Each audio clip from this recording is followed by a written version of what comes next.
சோத்திரம். இன்றைய காலை மன்னா உங்கள் இருதயத்தில் இருப்பது என்ன?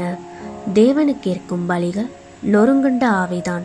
தேவனே, நொறுங்குண்டதும் நறுங்குண்டதுமான இருதயத்தை நீர் புறக்கணீர்.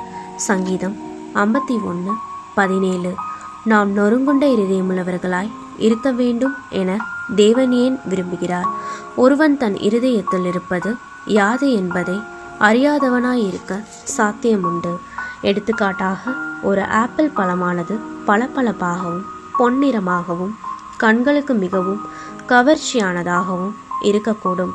ஆனால் அதை வெட்டி துண்டுகளாக்கினால் அதனுள் ஒரு பகுதி அழுகிய நிலையிலும் உள்ளே புழுக்களும் இருக்க கொண்டு நாம் அதிர்ச்சி அடையலாம். இதை போன்றே நமது இருதயம் நொறுக்கப்பட்டால் ஒழிய அதனுள் இருப்பது யாது என்பதை நாம் ஒருபோதும் அறியாதவர்களாகவே இருப்போம். ஆயினும் அதில் உள்ள யாவற்றையும் தேவன் அறிவார். தங்கள் இருதயங்களில் இருந்தது யாது என்பதை இஸ்ரவேலரை அறிந்து கொள்ள செய்யும்படியாக தேவன் அவர்களை 40 நீண்ட வருட காலம் வனாந்தர வழியாக நடத்தினார். உபாகமம் 8:2.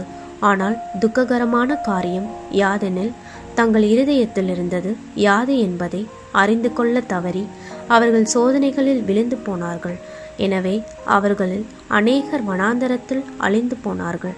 நாம் முற்றுமுடிய நம் தேவனை பின்பற்ற வேண்டுமாயின் நமது இருதயத்தில் இருப்பது யாது என்பதை நாம் அறிந்து கொள்ள வேண்டும். இதற்கு நொறுங்குண்டதும் நறுங்குண்டதுமான இருதயம் நமக்கு மிகவும் இன்றியமையாததாகும். பேதுரு கர்த்தரை மறுதலிக்கும் வரையிலும் தனது இருதயத்தில் இருந்தது யாது என்பதை அறியாதிருந்தான். அவன் தன்னம்பிக்கை மிகுந்தவனாய், ஆண்டவரே, காவலிலும் சாவிலும் உம்மை பின்பற்றி வர ஆயத்தமாயிருக்கிறேன் என்று கூறினான். லூக்கா 22:33. ஆனால் அதன் பின்னர் வெகு சீக்கிரத்திலேயே அவன் கர்த்தரை மறுதலித்து விட்டான். நமது இருதயத்தில் இருப்பது யாது என்பதை அறிந்து கொள்ள நாடாவிட்டால் நாமும் பேதுருவைப் போல நம் சோதனையில் விழுந்து விடுவோம்.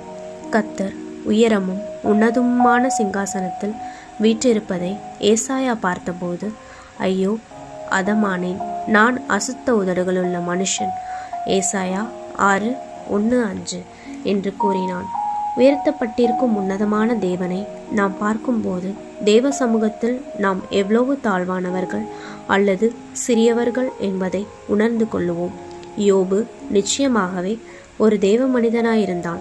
உண்மையில் தேவனே யோபை குறித்து சாத்தானிடம் சாட்சி கொடுத்தார். யோபு 1:8. அப்படிப்பட்ட மனிதனாகிய யோபும் கூட நொறுக்கப்படுதல் தேவையாயிருந்தது. யோபு 16:14. தேவன் என் இருதயத்தை மிருதுவாக்குகிறார் என்று முடிவாக அவனை கூற செய்யும்படியாகவே அவர் அவனை நொறுக்கினார். யோபு 23:16.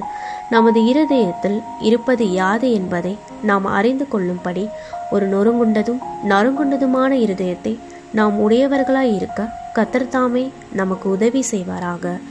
ஆமேன்.